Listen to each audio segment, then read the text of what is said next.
welcome to this week's Happy Train. So this is where Tracy and I get to chat about some wellness topics, and the topic today is stress.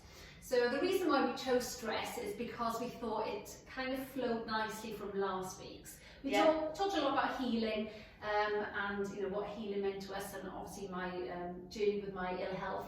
And that links so well into stress, and both of us have experienced ill health through stress. So we kind of wanted to bring that to you today, and hopefully to empower people out there and inspire them to take control, take ownership of how they feel and for your own health, really. So shall I start with you, Trace? Because we talked about me last time, and obviously my Graves' disease. So let's have a chat about how stress has impacted you, and in terms of your health.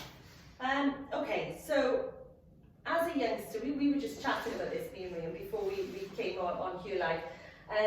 So as a youngster, I was kind of known for being so chilled out, relaxed, almost, I think my mum and my sister used to say, you're almost horizontal. Everything goes over your head, well, did mine, and took everything with a pinch of salt. And I'd love to feel like that again. And I am trying to do that by doing a bit of mindfulness, doing a bit of, looking after my my mental health, my well-being. I feel like that's where I would like to go back to, or maybe, if I can. So what changed? Why were you so chilled out? Well, I think your responsibilities, when you haven't really got to think about anything other than what you're going to wear for the day, or which friend you're going to go out with that night, or whatever. So just more of a workload, children, responsibilities. I did go through a period which was really stressful. The kids were only 18 months apart, and Rowan had colic. I think my mum wasn't very well at the time. There was quite a lot going on in my life, and it's not very often I go to the GP, and the only reason I did go to the GP was because I was actually scared. I was driving the car, and I just, in front of my eyes was just these yellow like blobs, and all my vision kind of went distorted, and my heart rate, and it had happened quite a few times, or I'd been really like panicky, and that's not like me to have like a panic attacky type feeling. I was doing children's parties at the time, and I remember being behind the puppet show and feeling I'm gonna faint, and it's not me. I'm not a fainter. I'm not. And this was going on for a few weeks, and I thought, hang on, I must just be a little bit anxious. And I literally had to take my shoes off behind this puppet show to just get cold on my feet, because I thought, I'm going to pass out in front of all of these people, and there's nothing I can do about it. So it really frightened me. So I went to the GP and went in 100 miles an hour and just said, right, there's something definitely wrong with me. I think I've got a brain tumour. My doctor. So just like when the GPs out there love all these self-diagnoses. Oh no, honestly, I thought I had something terrible. So my GP, he's lovely, and he's been the family doctor forever. He was my grandmother's doctor, and he looks into alternative medicines as well. So I'd never heard of acupuncture. So as he's talking to me, he went into his bottom drawer and pulled out these needles, and I thought, I don't know what you're doing, but crack on, really, because I just feel so bad. And he just started putting all these needles in my face, and he said, yeah, this is stress. And then he went on to explain to me what stress was, and how it can have such a massive impact on you physically. And I would never have put it down to stress, but I had got myself into I was on fight or flight mode continually, running on adrenaline, and I got myself in a right knot. So I would never underestimate stress again. I'm very careful now. If I feel I'm going to that level, I pull it back. Yeah, well, I was obviously under stress, and that's where all my Graves' disease came from, my autoimmune condition. That's how stress triggered, definitely.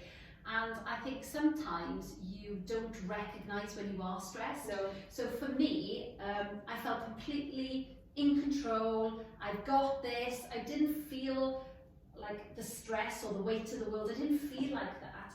but I was stressing my body because I wasn't giving my body enough time to rest. I was just up in the morning, I'm on this kind of roller coaster of to do, But you just until I went to bed. You just think you're busy. Yeah, so when I'm just super busy. People say, you look stressed. No, I'm not stressed. No, I'm not I'm stressed. just busy. I'm just really busy, and that's how I felt. How I felt mentally was I'm just really busy, and there's just not enough hours in the day. You know? Yeah. So you didn't feel depressed. You didn't feel. No, I was just Yeah. not enough hours in the day. Yeah. And how many times, you know, here in the clinic, obviously, excuse me, sorry, we see clients come in and they have typical conditions. Sorry. Are you choking? Yeah. Sorry. Okay. So we have conditions that come through the door, physical conditions. So people may experience headaches, migraines, back pain, neck pain, shoulder pain, TMJ, so some jaw pain and facial pain.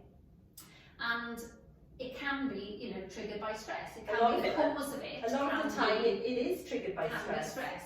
And so we try and obviously look at the bigger picture with that person, because we know that obviously if that person isn't taking any downtime, if they are just going, you know, from one to the other, so normally we try and say, okay, let's do some of these exercises, let's try some breathing, you know, and we try some mindfulness. And the typical response that you get back is, I haven't got time. And you know, try this yoga class, it's brilliant. I haven't got time, I haven't got time. That was my excuse for years. Yeah. I haven't got time to put an extra thing into my day to look after me. Yeah, exactly. So to look after me and my health, I'm in all this pain, but yet I haven't got time for that. We'd rather go to an appointment of some sort, or right, just quickly fix this for me because I'm not going to take the time out to fix myself.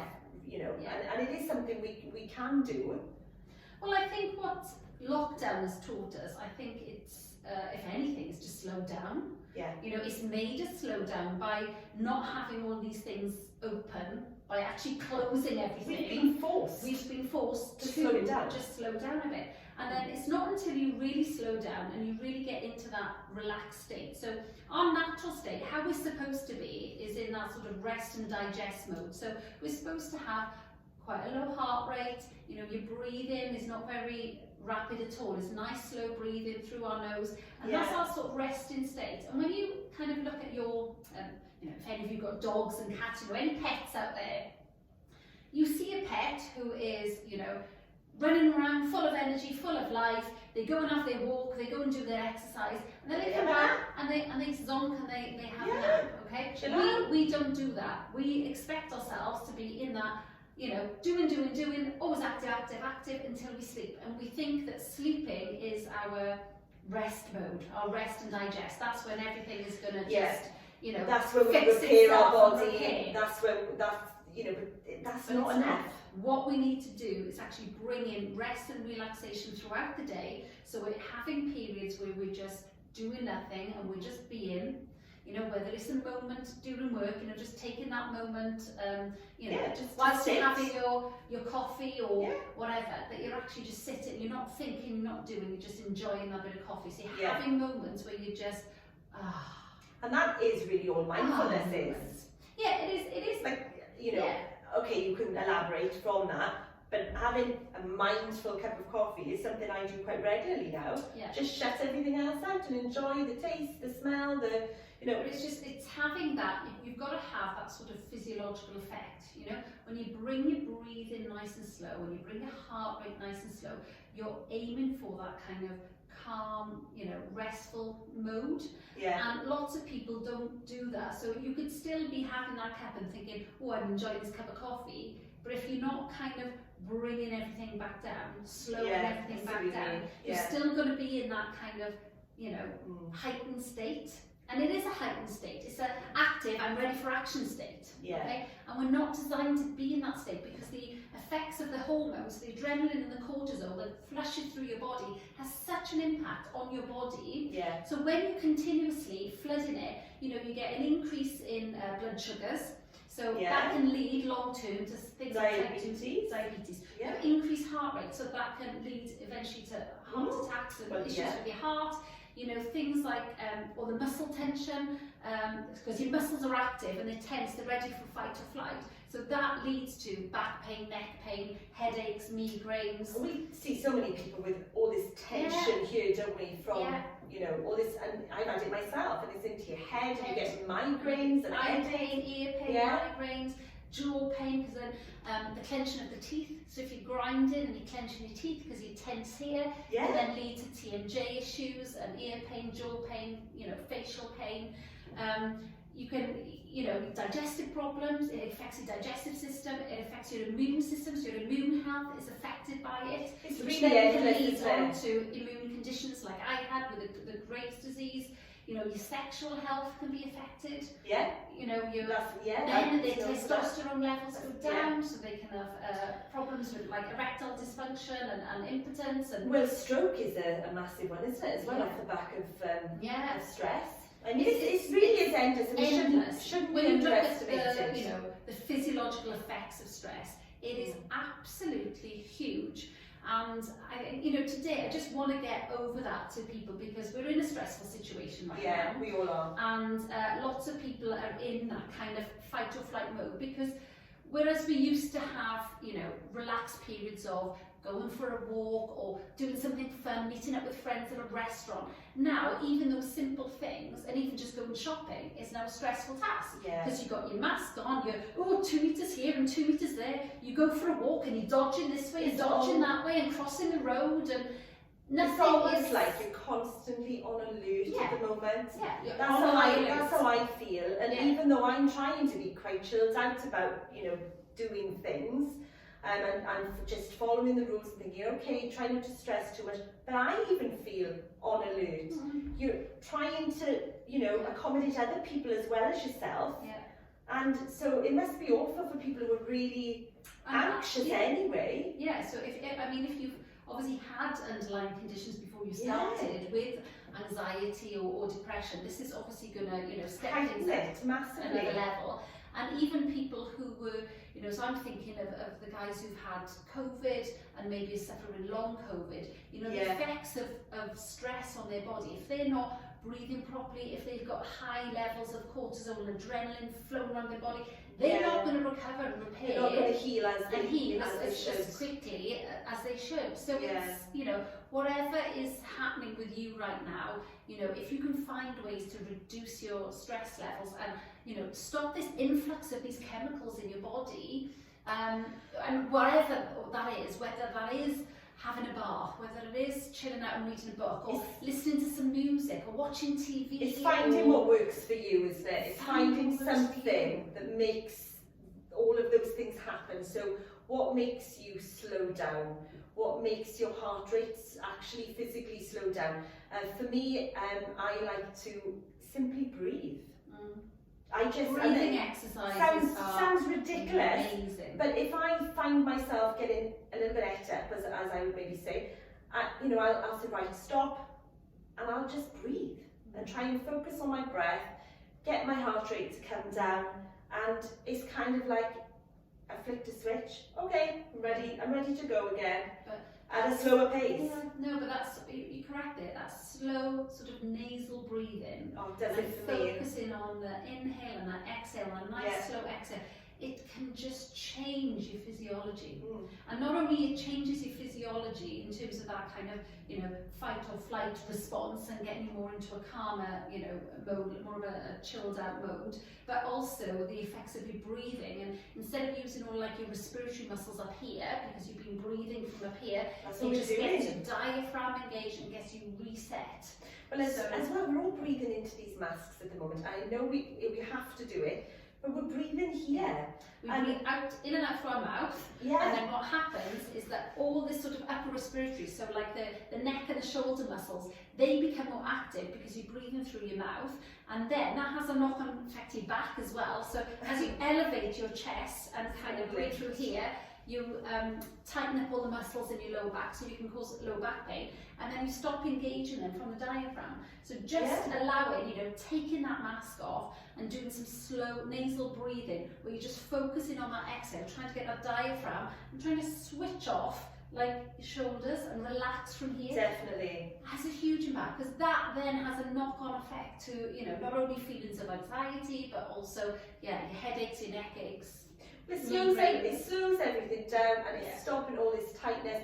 And it is only, these are little tips, and you know, but anything that can help in these times, and they're little things that we've learned just because we've been through them. Yeah. And we felt that, and you know, I had to have acupuncture yesterday because I'm all knotted up, and I think for me that, you know, it's a combination, I suppose, but I think it's the masks, and you're working on your computer, and all these people are working from home, and I guarantee they're all having this, you know, we're all sitting maybe incorrectly, and even through poor postures and increasing this then affects your breathing. And then if you're not breathing right, and not breathing using the diaphragm, and you're breathing more shallowly, and you're breathing like an increased rate, an increased breathing rate, that then will make you feel anxious. That on its own does that will have a knock-on effect that way. So, you know, there's lots to think about, but hopefully what we've done is maybe just highlighted a few areas, and maybe, you know, you might, do you know what? You're right there. Yes, I wouldn't say that I'm stressed right now, but actually, I don't switch off. And I'm always rushing about, and I don't have enough hours in the day, so I am stressing my body. And acknowledging that and giving yourself time out throughout the day. Make sure, you know, it's so important for your health, for your immune system. It's massively important, and I do think, I was saying this to Rhian earlier, I'm like my mum, or I always bring my family into this because obviously they're the people who kind of talk about me the most, I suppose. But my mum would say, "Oh, she's a one, she's always on the go." But it's a positive thing to them. It's a positive thing for me to be continually busy, and she keeps going, and that is actually feeling proud of that. I'm proud that she's always on the go, but it's actually not a good thing that you're constantly on the go and you're not taking any time. And there's a negative association of kind of not doing anything. Oh, if I decided to have a little bit of a Netflix moment and chill out in the middle of the day on the TV, or, you know, with the TV on the sofa, and my mum or dad walked in, they, what's wrong with you then? You know, you've got jobs to do. You know, it's, and I think there is an element of that. We all feel that we should, oh come on, I've got jobs to do, keep going. It's lazy. Yes, stop. It's and just being lazy by not doing something, and you have to do something. You know, totally. But so many people feel, so many people feel like, because I've had so many clients that come in, and you know, they feel like they just can't relax. That they, you know, I don't relax. I have to be doing. I like to do. But you can. I like to be doing. You know, and they think, oh no, it's me. That's my personality, and I'm a doer. Yeah, but that's not actually a good thing when you think about it. No, it's not a good thing. But is it that that is your personality, or is that what's been programmed? Yeah. So generation after generation said, come on, you're a hard worker. You've got to be out there. You've got to be working. You know. All my family are like it. Yes. You know, my sister, she doesn't sit down. It's constant all the time. We're on the go. But just do yourselves a favour and stop. Yeah. And you know, not for hours. We're not telling you to, you know, go and sit in the hot want to. But if you want to go in the hot tub for 4 hours, you can. No, not necessarily in the hot tub. No, but just little things make a big difference. So take that bit of time for yourself. It's really important. The importance of rest and digest, recuperate, not just use sleep for that. Okay. Yeah. Sleep is designed for sleep. Okay, that's doing something else. Yeah, we need rest as well. So hopefully this has been of benefit, and fingers crossed some of you out there will just have a bit of a chilled weekend and you know, really reap the benefits of it. We'll have all these chilled out viewers now. Yeah, good. That's what we want. Chilled and happy. That's what we want. Okay, so see you next week, guys. See you next week. Have a great weekend. Have a great weekend, guys.